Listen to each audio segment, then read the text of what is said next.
Sam had been working on the ranch for days, with the hot sun beating down on his back and the dry wind blowing across the dusty plains. As a cowboy, this was nothing new to him. He was used to long hours in the saddle and the constant demands of ranch life, but today he had decided to take a break from the usual chores. He had set his sights on hunting, hoping to bring back some fresh meat for dinner. The plan was simple. Sam knew the area well and had hunted in these parts many times before. It was a familiar routine for him. Find some game, make a quick kill, and return to the ranch before dark. He saddled up his horse and grabbed his rifle, eager for the solitude the hunt would provide. There was something about being out in the wilderness, far from the noise and chaos of the ranch, that gave him peace. As Sam rode out, the land stretched out before him, endless and quiet. He loved the wide open spaces. The air smelled fresh, mixed with the earthy scent of sagebrush and dust. The sun was high in the sky, and the shadows were long as he rode through the hills and valleys, scanning the landscape for any signs of wildlife. Hours passed, and Sam had not spotted a single animal. The heat was beginning to wear on him, but he refused to give up. He needed to bring something back to the ranch, or else the cook would be upset. As he made his way down a narrow ravine, he heard a rustling sound. Sam's heart quickened, and he pulled the reins of his horse to a stop. There, standing in the shadows of the trees, was a young woman. At first, Sam thought he had imagined it, but no. There she was, watching him with cautious eyes. She was tall, with long black hair that shimmered in the sunlight. She wore simple clothing, a leather vest and a skirt that reached her knees, but her presence was commanding. Her face was both beautiful and fierce, and Sam knew immediately that she was no ordinary woman. "Who are you?"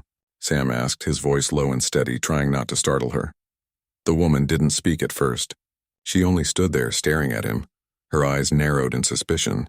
Sam's hand instinctively went to his rifle, though he didn't want to make any sudden moves. He had heard rumors about the Apache people, but he had never had any direct contact with them before. "I am Ayanna," the woman finally said, her voice calm but firm.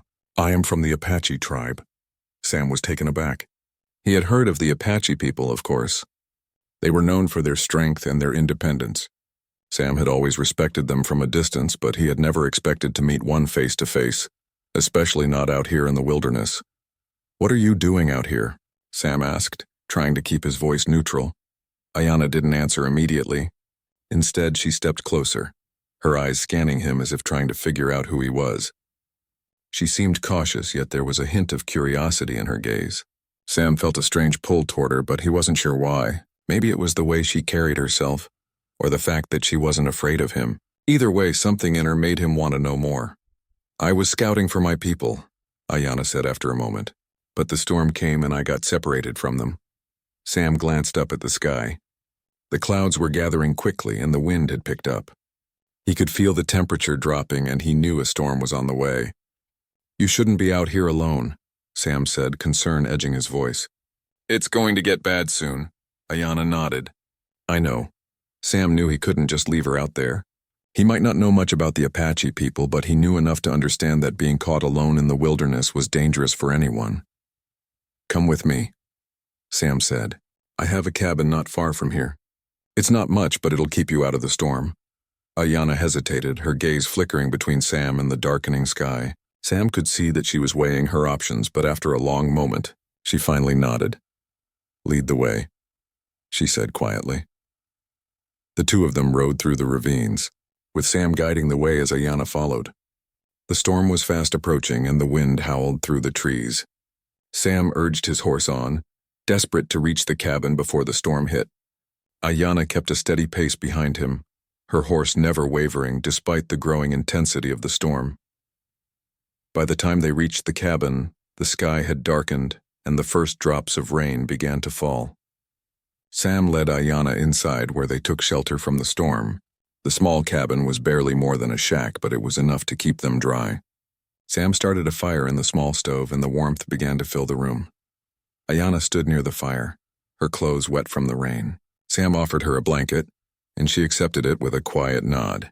The tension between them was palpable, but neither of them spoke for a long time. Sam didn't know what to say, and Ayanna seemed lost in her thoughts. Finally, Sam broke the silence. "So you're the daughter of the Apache chief?" Ayanna nodded. "Yes, my father is the leader of our people." I am his daughter, but I do not always agree with his ways. Sam raised an eyebrow. What do you mean? Ayanna looked into the fire, her expression distant. My father believes in war. He believes we must fight for everything, even if it means losing everything. But I do not want that. I want peace. Sam couldn't help but feel a sense of admiration for her. She was strong, independent, and had a fire within her that Sam recognized. It was the same kind of fire that had kept him going through the hardships of ranch life. For the rest of the evening, Sam and Ayanna talked. She told him stories of her tribe, of her father's leadership, and of the traditions that had been passed down through generations. Sam listened, fascinated by her words. He had never met anyone like her before. As the night wore on, the storm outside grew fiercer, and the wind howled through the cracks in the cabin. Sam knew they would be stuck there for the night, but for the first time in a long while, he didn't mind. There was something comforting about Ayanna's presence, something that made him feel like he wasn't so alone in the world. The fire crackled, and the wind howled outside, but inside the cabin, Sam and Ayanna sat in silence, the weight of their shared understanding hanging between them. Neither of them knew what the future held, but for now they were safe, and that was enough. The morning sun broke through the thick clouds, casting a soft golden light over the land. The storm had passed, but the wind still carried the scent of rain. Sam woke up early, stretched his stiff muscles, and went to check on the fire. The crackling of the embers was the only sound in the quiet cabin. He had offered Ayanna a blanket last night, but she had chosen to sleep near the fire, her eyes closed but her mind clearly awake. Ayanna stirred as Sam moved around. She sat up slowly, her dark eyes locking onto his. For a moment they just stared at each other, neither sure what to say. The night had been filled with strange quietness, but now, with the storm behind them, the tension between them seemed heavier than ever. You're up early, Ayanna said, her voice soft but steady. She seemed as though she had been thinking about something deeply, her face carrying the weight of an unspoken question. Sam smiled a little, trying to break the quiet. I'm used to early mornings. I don't sleep much when I'm alone out here. Ayanna nodded, but there was something in her expression that made Sam think she wasn't just talking about the weather or the storm. There was more to her than she had let on. She seemed to carry a burden, a mix of responsibility and a desire for something different from what her life had always been. He didn't press her for answers, not yet. Instead, Sam walked over to the table and began gathering his gear. He needed to get back to the ranch, but he knew Ayanna couldn't go back to her tribe yet. The thought of her returning alone to a place where she might not be welcome felt wrong to him, especially after they had shared so much the night before. I'm going to head out soon, Sam said, gathering his rifle and a few other supplies. I'll take you with me. I know the way to the nearest Apache camp. Ayanna stood up, her face unreadable. She had said little, but Sam could sense that she wasn't entirely comfortable with the idea of returning to her people. He could see it in the way she shifted her weight from one foot to the other, her fingers fidgeting with the edge of her skirt. I'm not sure that's a good idea, she replied, her voice tight. My people, they will not welcome you, especially not if you're bringing me back. They'll think I've betrayed them. Sam hesitated, his hand resting on the doorframe as he thought. He had known that returning her to her tribe wouldn't be easy. Apache customs were strict, and a runaway chief's daughter could bring shame upon her family. Still, he wasn't about to leave her out here alone. Maybe, Sam said slowly. But you can't stay out here by yourself, not with the way things are. You don't have to face them alone. Ayanna looked at him then, and Sam saw a flicker of something in her eyes. Fear, uncertainty, but maybe even a little hope. She had been taught to survive, to live by the strict rules of her tribe. But something in Sam's words made her question those teachings. I don't belong with them, Ayanna whispered, almost to herself. I never have. Sam didn't say anything for a moment. He knew that words weren't enough to change what was in her heart, but he could offer his company, his understanding. He knew what it was like to feel torn between two worlds, one that expected everything of you, and another that seemed so different but also so inviting. If you want to go back, I'll take you, Sam said finally, his voice steady. But it's your choice. I'll respect whatever you decide. For a long time, Ayanna didn't answer. She simply stood there, looking out the window at the wide open plains. Sam waited, giving her the space she needed. The quiet between them wasn't uncomfortable.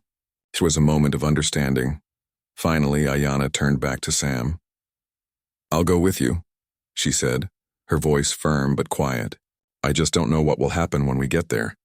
Sam gave her a reassuring nod. "We'll deal with it when we get there, together." They packed up their things and Sam led the way out of the cabin, his horse tethered nearby. Ayanna climbed onto her own horse, a look of determination on her face.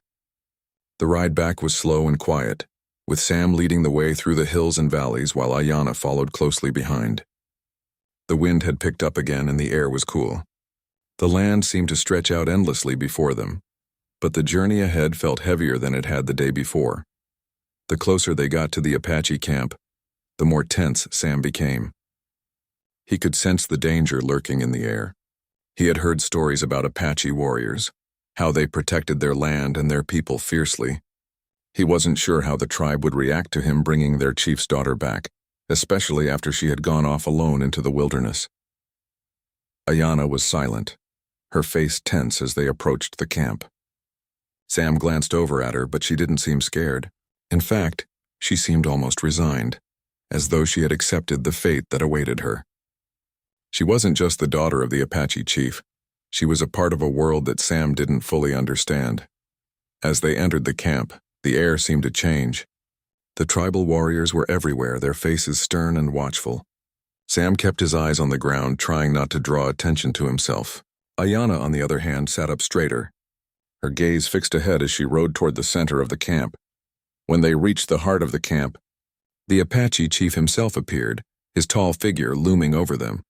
His eyes were sharp, scanning Sam with the intensity of someone who had lived a life filled with conflict and survival. Sam's heart raced as the chief's gaze landed on Ayanna. "Ayanna," the chief said, his voice low and commanding. "Where have you been? You've disappeared for days. Do you have any idea what you've done?" Ayanna didn't flinch, but her shoulders stiffened. "I was lost, father," she replied calmly. "I wasn't sure if I would make it back." The chief turned his gaze toward Sam then, his eyes narrowing. "And this man, what is he to you?" Before Ayanna could respond, Sam stepped forward. "I found her alone in the wilderness," he said. "I couldn't leave her there. She's the daughter of a great leader and I meant no harm." The chief studied Sam for a long time, his expression unreadable. Finally he nodded. "You're lucky you came back with her. I might have had you killed for this." He looked at Ayanna again, his face softening. "But I see you've made your choice." Ayanna's father didn't say much more, but Sam knew the chief's judgment was not easy to win. Ayanna had chosen to return, but it wasn't just about her survival anymore. It was about her future. The tension between Sam and Ayanna's people had only just begun, but for now, they both stood together, ready to face whatever came next.